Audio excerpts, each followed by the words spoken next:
El Sermón del Monte, volumen 1, por Martin Lloyd Jones. Capítulo 9. Bienaventurados los misericordiosos. Segunda parte.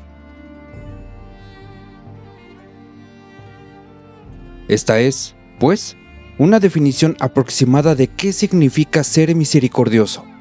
El verdadero problema, sin embargo, de esta bienaventuranza está en la promesa, porque ellos alcanzarán misericordia.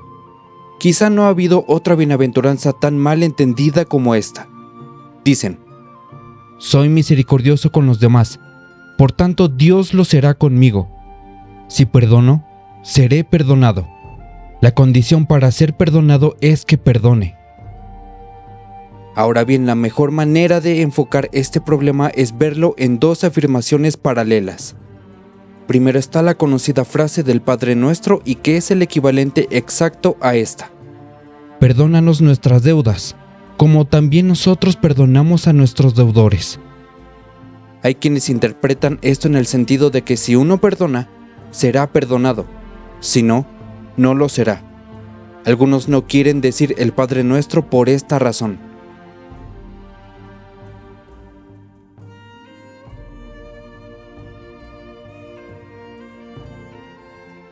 Luego hay otra afirmación parecida en la parábola de los deudores en Mateo capítulo 18.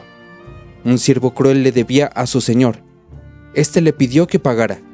El siervo no tenía el dinero, por lo que le pidió al señor que le perdonara la deuda. El señor tuvo misericordia de él y se la perdonó. Pero este siervo salió y fue a pedirle a un consiervo suyo que le debía una pequeña cantidad que se la pagara inmediatamente. Este consiervo le rogó: ten paciencia conmigo, y yo te lo pagaré todo. Pero no quiso escuchar y lo hizo encarcelar hasta que le pagara hasta el último centavo. Pero otros consiervos, al ver esto, informaron al señor. Al oír lo ocurrido, llamó a este siervo cruel y despiadado y le dijo: muy bien, en vista de lo que has hecho, retiro lo dicho. Y lo hizo encarcelar hasta que pagara todo lo que debía. Nuestro Señor concluye la parábola diciendo: así también mi Padre Celestial hará con vosotros si no perdonáis de todo corazón cada uno a su hermano sus ofensas.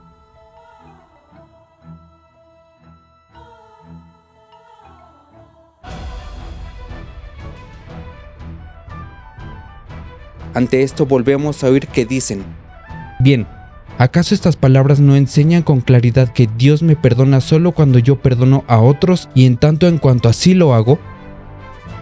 Me sorprende de verdad que alguien pueda llegar jamás a tal interpretación, y esto por dos razones principales.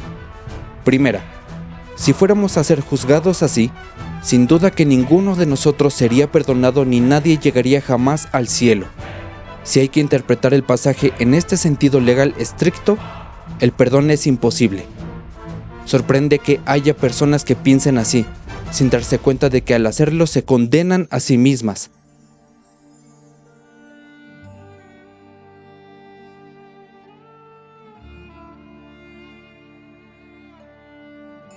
La segunda razón es todavía más notable. Si hay que interpretar así esta bienaventuranza y los pasajes paralelos, entonces debemos suprimir toda la doctrina de la gracia y borrarla del Nuevo Testamento. Nunca más podemos volver a decir que hemos sido salvados por gracia por medio de la fe, y no por nosotros mismos. Nunca más debemos volver a leer estos pasajes maravillosos que nos dicen que, siendo aún pecadores, Cristo murió por nosotros, o siendo enemigos, fuimos reconciliados con Dios. O, Dios estaba en Cristo reconciliando consigo al mundo. Todos deben desaparecer, carecen de significado. Es más, son falsos. La Escritura, como ven, debe interpretarse con la Escritura. Nunca debemos interpretar ningún pasaje de la Escritura de modo que contradiga a otros. Debemos tratar de que haya armonía entre una doctrina y otra.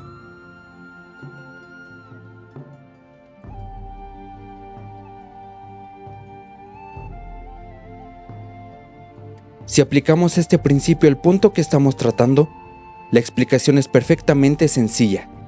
Nuestro Señor dice en realidad que solo recibo perdón de verdad cuando estoy verdaderamente arrepentido. Estar verdaderamente arrepentido significa que me doy cuenta de que nada merezco, más que castigo, y que si recibo perdón se debe por completo al amor de Dios, a su misericordia y gracia, y nada más. Más aún, quiere decir que si estoy de verdad arrepentido y me doy cuenta de mi posición delante de Dios y de que solo recibo perdón en esta forma, entonces por necesidad perdonaré a los que me ofendan.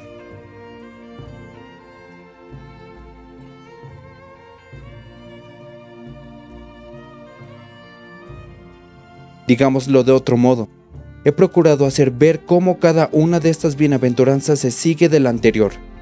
Este principio nunca fue más importante que en este caso. Esta bienaventuranza se sigue de las anteriores, por tanto lo formulo así. Soy pobre en espíritu. Me doy cuenta de que en mí no hay justicia. Me doy cuenta de que ante Dios y su justicia para nada valgo. Nada puedo hacer. No solo esto. Lloro por el pecado que hay en mí. He llegado a la conclusión, como resultado de la acción del Espíritu Santo, de que mi corazón está corrompido. Sé qué significa exclamar: «Miserable de mí, ¿quién me librará de este cuerpo de muerte?». Y deseo verme libre de toda la vileza que hay en mí. No solo esto, soy manso, lo cual significa que ahora que he llegado a tener una idea exacta de lo que soy, nadie puede herirme.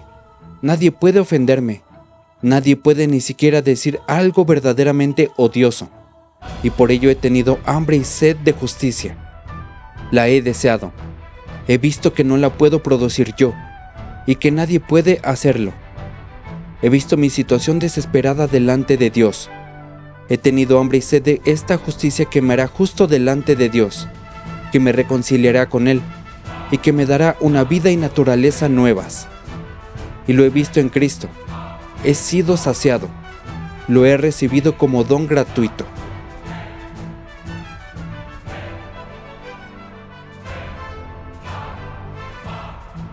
¿Acaso no se sigue inevitablemente que, si he visto y experimentado todo esto, mi actitud respecto a los demás debe haber cambiado por completo? Si todo esto es cierto en mí, ya no veo a los hombres como los veía antes. Ahora los veo con ojos de cristiano. Los veo como incautos, como víctimas y esclavos del pecado y de Satanás y de los caminos del mundo. He llegado a verlos no simplemente como hombres que me desagradan, sino como hombres que hay que compadecer. Los he llegado a ver como seres a quienes gobierna el Dios de este mundo, como seres que están todavía donde yo estaba antes, y donde todavía estaría si no fuera por la gracia de Dios. Por esto los compadezco. No solo veo lo que son y cómo actúan, los veo también como esclavos del infierno y de Satanás, y toda mi actitud respecto a ellos ha cambiado. Y debido a ello, desde luego, puedo y debo ser misericordioso con ellos. Distingo entre pecado y pecador. Considero a todos los que están en estado de pecado como dignos de compasión.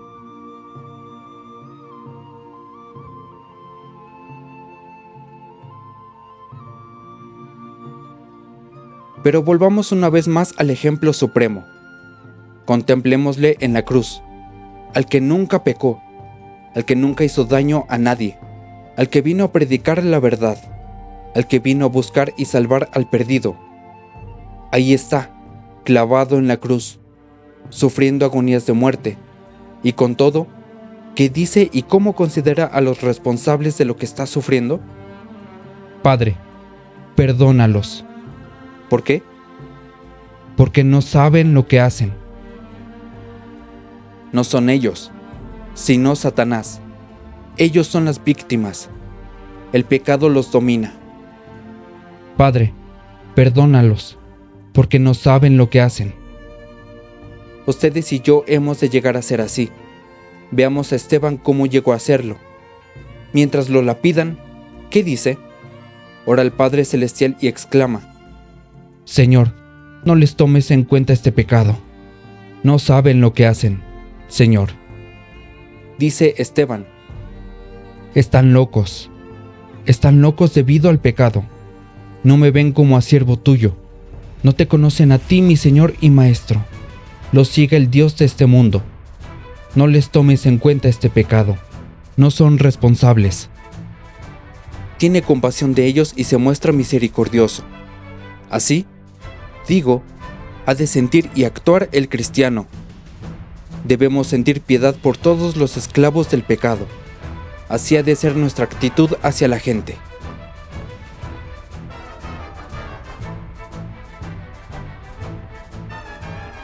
Me pregunto si creemos que esta es la actitud cristiana incluso cuando la gente nos trata con desprecio y nos difama.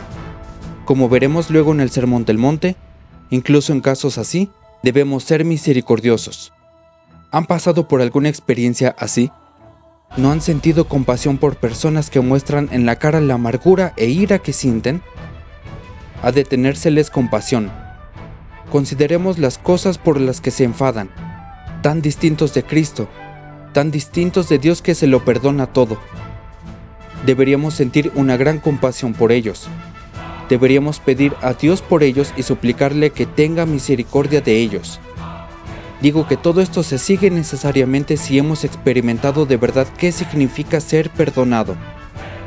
Si sé que todo se lo debo a la misericordia, si sé que soy cristiano solo por la gracia gratuita de Dios, no debería haber orgullo en mí. No debería haber espíritu de venganza. No deberíamos insistir en nuestros derechos. Antes bien, al ver a otros, si encuentro algo indigno o que es manifestación de pecado, debería sentir gran compasión por ellos.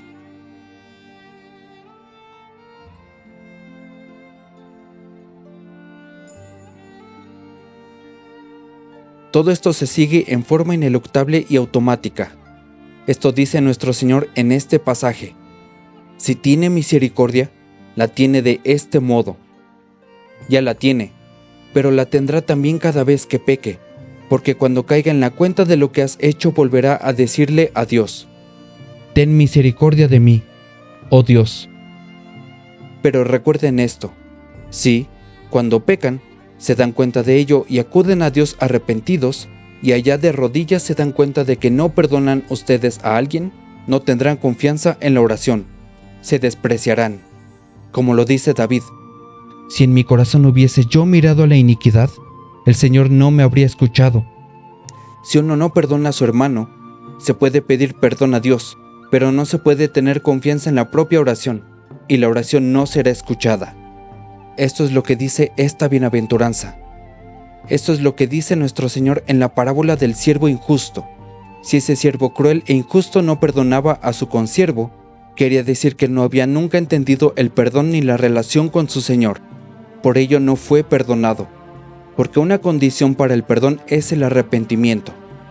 Arrepentimiento significa, entre otras cosas, que me doy cuenta de que delante de Dios no tengo ningún derecho, y que solo su gracia y misericordia perdonan. Y se sigue como la noche al día que aquel que se da verdadera cuenta de su posición delante de Dios y de su relación con Él, debe por necesidad ser misericordioso con los demás.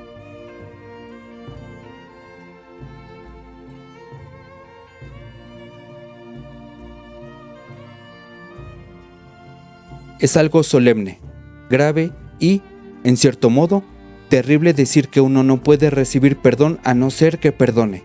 Porque la operación de la gracia de Dios es tal que cuando se realiza en nuestro corazón con perdón nos hace misericordiosos. Manifestamos, pues, si hemos recibido o no perdón con el perdonar o no. Si soy perdonado, perdonaré. Nadie tiene naturalmente espíritu misericordioso. Si no se tiene, pues, naturalmente, se tiene por una sola razón.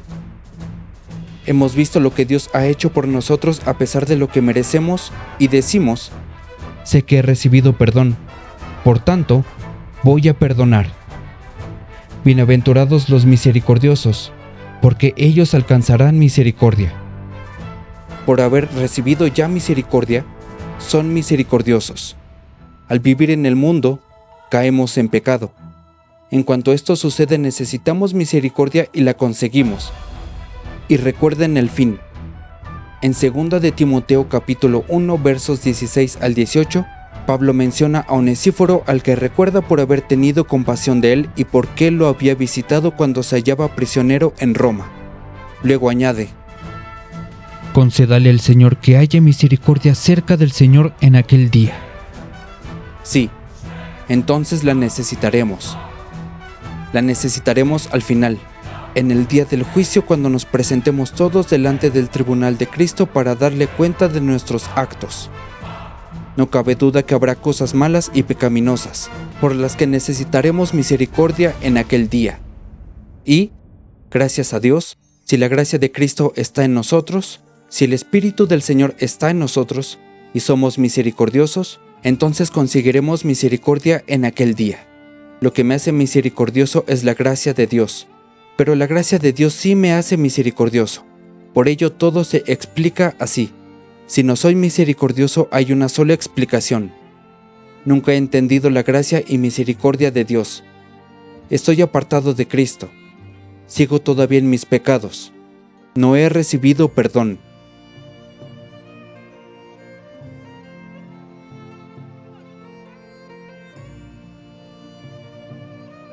Que cada uno se examine a sí mismo. No les pregunto qué clase de vida llevan. No les pregunto si hacen esto o aquello.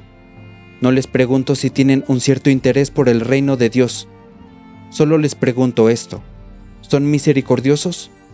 ¿Tienen compasión por los pecadores incluso cuando los ofenden a ustedes?